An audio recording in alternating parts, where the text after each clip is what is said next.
Hello! Another day, another mini vlog. For today's video, samahan nyo lang ako. At dahil gagawa tayo ng 1-week meal plan with protein para sa mga nagda-diet at gustong pumayat. At para na rin to sa mga tulad ko na busy sa work, walang time magluto. Well, ito na ang sagot. Samahan nyo lang akong mag-prepare ng ating 1-week meal plan with protein for today's video. Dahil busy nga tayo sa work, kailangan natin ng iniinit na lang. At iba't ibang putahe to ng ating 1-week meal plan. Kaya ano pang hinahantay nyo, tapusin nyo na yung video at panoorin kung paano ko gagawin ang ating 1-week meal plan with protein. Tara, umpisahan na natin.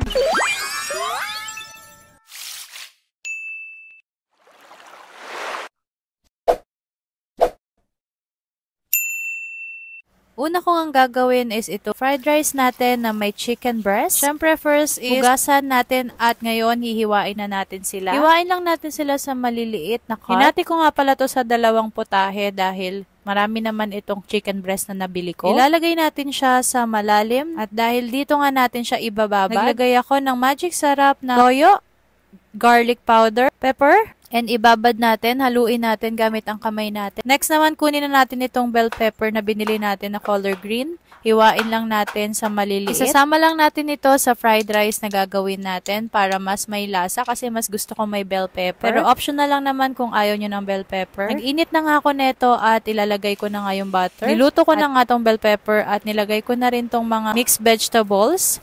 Pinirito ko na nga muna tong dalawang itlog. Minix-mix ko lang para hindi ganun masunog at maluto lang talaga halos lahat. After maluto, hinalo ko na nga siya sa mixed vegetable. Kumuha na nga ako ng rice dito. At dahil nga gagawin naman natin is fried rice, ihalo na natin siya dito sa mixed vegetables with egg na ginawa natin. Next naman is iprito na natin itong ginawa nating manok na binabad. Iprito lang natin sila hanggang maging brown. Kapag brown na, is pwede na nating ihalo sa fried rice. Make sure yung fried rice nyo is medyo okay na rin.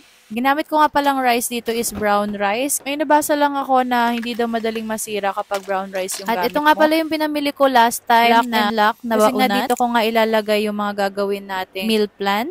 After nga maluto is ilalagay ko na nga sila sa lagayan na prepare natin. And naghanap nga ako niya ng tasa para tigwa 1 cup lang yung malagay ko. And ito nga ang pinakamalaki kong nakuha. Hindi ata to 1 cup, medyo malaki pa to sa 1 cup. Pero ayun nga, siguro sakto na to sa akin. Nilagay ko na nga siya isa-isa at ang dami ko ring nagawa talaga. 8 din yung nagawa kong yun. Next naman is itong patatas. Binalatan ko lang muna tong patatas at saka hinugasan. At hiniwa-hiwa ko na nga to. Hindi ganun kalakihan. At pati na rin itong apple. Ang apple yung ginamit natin. At ang gagawin natin dito is air fry natin. Ganyan kalalaki lang yung cut ng apple ko. Pinagsama-sama ko lang sila pati yung patatas. At hinalo ko nga at nilagyan ko ng mga seasonings. Gumamit tayo ng salt. Next naman is yung garlic powder. Next is onion powder naman. At itong last is yung pepper nila. Nilagyan ko rin naman ng extra virgin coconut oil. Ito nga pala yung may lemon flavored na siya. At i-air fry nga natin sila para mas masarap. In-air fry ko nga to nilagay ko nga to temperature ng 20 degrees. Nilagay ko nga nila sila isa-isa para dito. Yun yung magsisilbing prutas niya. At nung lumamig na nga is tinakpan ko na.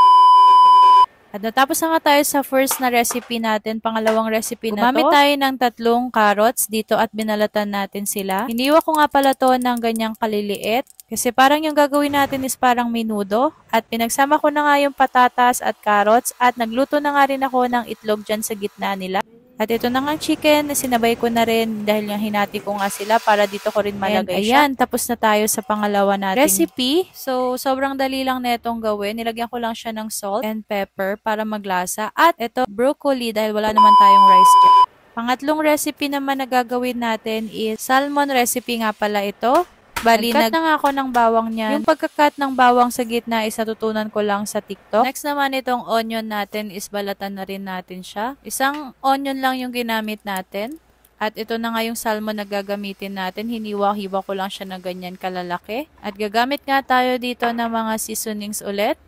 Dahil ibababad natin tong salmon para magkalasa. Lagyan natin ng pepper, garlic powder, cayenne pepper, pero optional lang if gusto nyo, onion powder, and yung toyo natin. And nilagyan ko nga ulit ng extra virgin coconut oil para may lasang flavored lemon kahit papano. Una ko ang ginawa is nagprito na muna ako nung naluto na saka ko sinunod salmon at hinantay ko lang siya mag-brown at gumawa na nga ulit ako ng sauce. Bukod pa to sa ginawa nating pambabad sa salmon, ito pa nga pinaka-sauce niya. Toyo, garlic powder, and gagamit ako ng honey. Ito yung pinaka-sabaw niya para mas malasa siya. Naglagay na rin ako ng broccoli kasi ito yung magiging pinaka-rice ko. Yung ginawa kong tatlong recipe ito is pwede ko siyang gawing morning, pwedeng lunch, pwedeng evening meal plan. So, pipili na lang ako doon para hindi ako maumay kung ano yung gagawin kong lunch para ngayon, para sa kinabukasan, para hindi ako umay na umay man lang. Inayos ko na nga tong ref ko para malagay ko na sila isa-isa. At sobrang napuno nga tong ref ko at nakakatuwa kasi may mga pagkain na nga akong hinuhugot ko na lang sa ref at ipapainit ko na nga Kagaya nyo ako na busy rin sa work, gayahin nyo na lang tong 1 week meal plan with protein natin. Ayun lang, bye!